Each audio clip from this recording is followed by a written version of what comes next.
जय माँ काली।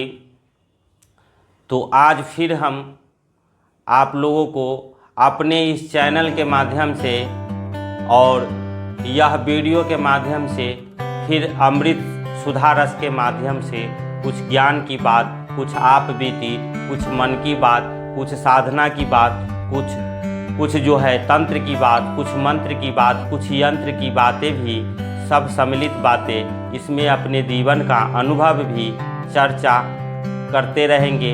और यह भी वीडियो आपके लिए, आपके जीवन में साधना के पथ पर चलने के लिए बहुत ही अनुकूल यह वीडियो आपके जीवन में आगे बढ़ने के लिए हो सकता है।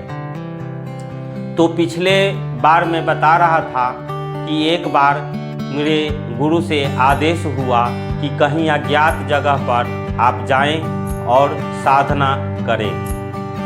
तो आपको मैं जैसे पहले बताया कि मैं झज्जर के बावड़ा स्थित गोगा मेडी पर वह जगह मिला जहां मैं वह जगह चयन किया।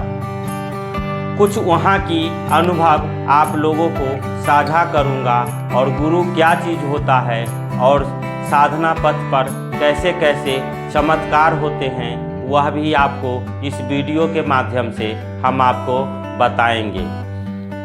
तो वहाँ 1 एकड़ को 1 किला बोलते हैं जो आप सभी लोग जानते हैं।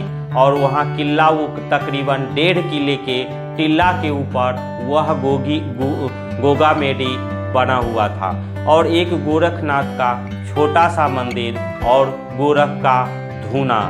और मैं जब वहाँ गया तो वहाँ जंगल ही जंगल और चारों तरफ से खेत थे और एक थोड़ा सा पानी का बनाया हुआ खोर था जिसमें गाय पानी आकर के पीते थे। रात को वहाँ पे नील गाय और हिरन का जमावड़ा बना रहता था।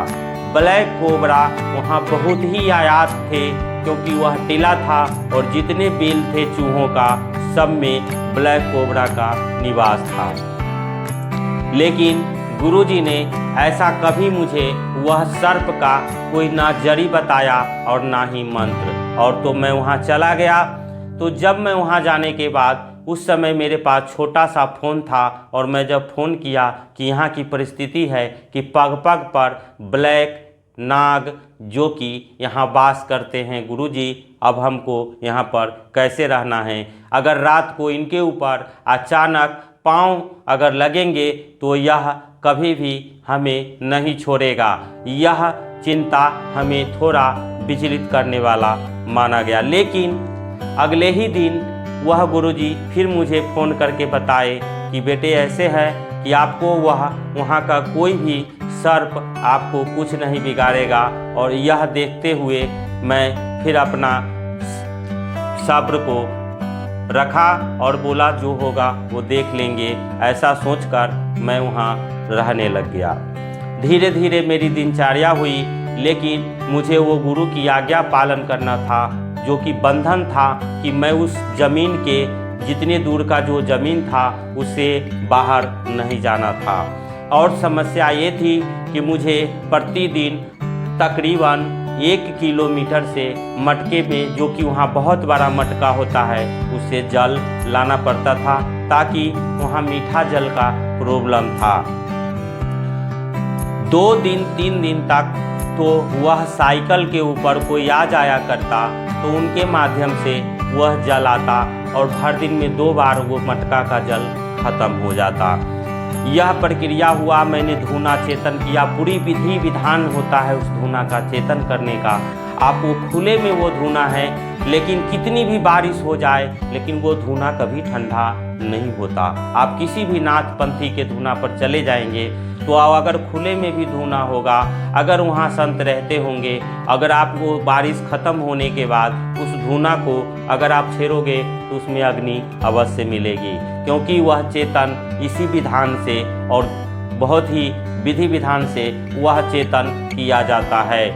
इसी प्रकरण में धूना चेतन हो चुका था और मैं बहुत दुखी था कि मैं जब इस बंधन लगा लिया हूँ तो यहाँ जो गांव वाले खेती करने आते हैं, क्योंकि गांव बहुत दूर था, तकरीबन इधर भी पास से गांव अगर जाना है आपको तो गांव 3 या 4 किलोमीटर दूर लगता था। वहाँ बगल में तकरीबन दक्षिण दिशा में जो है वो गिद्धारौज करके गांव था, जो अभी भी मौजूद है। पश्चिम में बावड़ा और पूरब में गुरुकुल, जो कि अभी भी वहाँ आयुर्वेदिक दवाई बनते हैं, और वह गुरुकुल झज्जर के नज़दीक है, इसलिए आप वहाँ झज्जर टू रेवाड़ी मार्ग पर वह गुरुकुल स्थित है।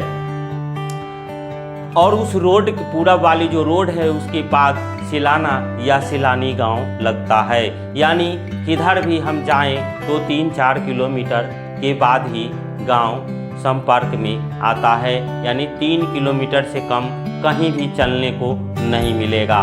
और वहाँ पे शांति तो मिला, और मुझे अकेले ही रहना था, और यह जो उतने इलाके को मेरा जो इलाका था उसको मैं बंधन कर लिया कि मुझे अब बाहर नहीं निकलना है। बट मुझे वह जल की चिंता थी कि जल मुझे यहाँ कौन ला के देगा।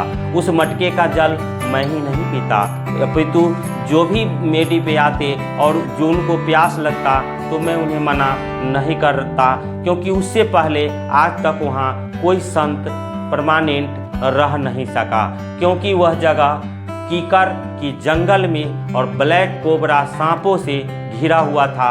सब लोग ऐसे अपनी आंखों से प्रतिदिन, आप अगर वहां जाएंगे 1 घंटा 1.5 घंटा रुकेंगे, इतने देर में ही आप 1-2 ब्लैक नाग